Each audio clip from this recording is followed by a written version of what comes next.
नमस्कार. मराठी विषयामध्ये तुमचं स्वागत आहे. भारतामध्ये मान्सून कधी दाखल होणार, पाऊस वेळेवर येणार का, याकडे सध्या शेतकऱ्यांचं लक्ष लागलेलं आहे. कारण यंदाच्या मान्सून हंगामामध्ये सरासरीपेक्षा कमी पावसाचा अंदाज हवामानशास्त्र विभागाने पहिल्या अंदाजामध्ये व्यक्त केला आहे. आणि त्यामुळेच एल निनोच्या सावटामुळे मान्सून हंगामात पाऊस दांडी मारतोय काय, अशी चिंतासुद्धा शेतकऱ्यांसह सर्वच घटकाला आता लागलेली आहे. दरम्यान उत्तर ऑस्ट्रेलियामध्ये उष्ण हंगामाची सुरुवात झाली असून त्याचा थेट परिणाम भारतीय मान्सूनच्या हालचालींवरती होताना दिसतोय. हवामान तज्ज्ञांच्या मते मान्सून आता भारतीय उपखंडाच्या दिशेने सरकण्याच्या प्रक्रियेला वेग येतोय.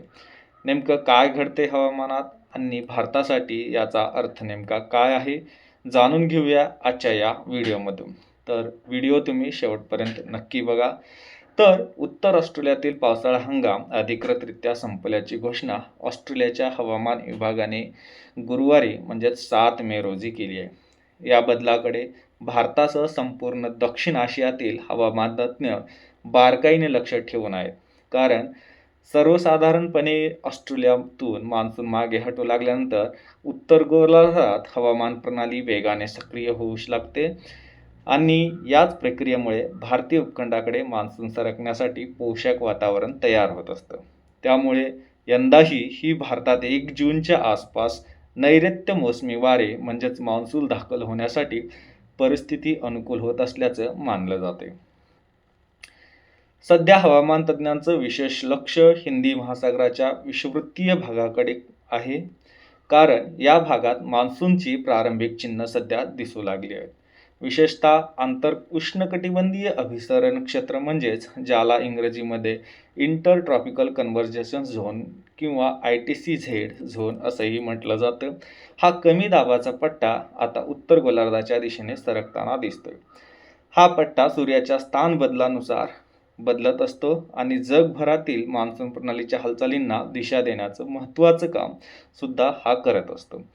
सध्या हा पट्टा मालदीवच्या राजधानी मालीच्या उत्तरेपासून दक्षिण श्रीलंका आणि अंदमान निकोबार बेटांपर्यंत विस्तारलेला आहे. त्यामुळे हवामान तज्ज्ञांच्या मते हा बदल म्हणजेच मान्सून केरळ या भागामध्ये किंवा केरळच्या किनारपट्टीवरती पोहोचण्याआधीच अत्यंत महत्त्वाचा टप्पा या प्रक्रियेला समजला जातो किंवा मानला जातो. दरम्यान IMDने म्हणजेच भारतीय हवामानशास्त्र विभागाने पुढील 7 दिवसांसाठी दक्षिण भारतात जोरदार पावसाचा अंदाज व्यक्त केलेला आहे. महाराष्ट्रात सुद्धा विविध भागांमध्ये पावसाचा अंदाज या हवामानशास्त्र विभागाने दिलेला आहे. परंतु त्याचे कारणही अर्थात काहीशी वेगळी आहेत. हवेचा कमी दाबाचा पट्टा निर्माण झाल्यामुळे महाराष्ट्रात पावसाला पोषक वातावरण होत आहे. दरम्यान तमिळनाडू, पाँडिचेरी, कराईकल, केरळ आणि माहे या भागांमध्ये काही ठिकाणी मुसळधार पावसाची शक्यता सुद्धा व्यक्त केली जाते. तसंच दक्षिण कर्नाटकातही जोरदार पाऊस पडू शकतो. याशिवाय तमिळनाडू, केरळ, कर्नाटक, रायलसीमा किंवा आंध्र प्रदेश, यानम, पद्दुचेरी या भागात सुद्धा पुढील 5 दिवस मेघगर्जनेसह विजांचा कडकडाट आणि वेगवान वादळी वाऱ्यासह पावसाची शक्यता हवामानशास्त्र विभागाने वर्तवली आहे. लक्षद्वीपमध्येही शनिवार आणि रविवार तसंच वातावरणातील बदल अनुभवायला मिळू शकतो. तर राज्यातही म्हणजेच महाराष्ट्रातही पावसाला पोषक स्थिती निर्माण झाली आहे.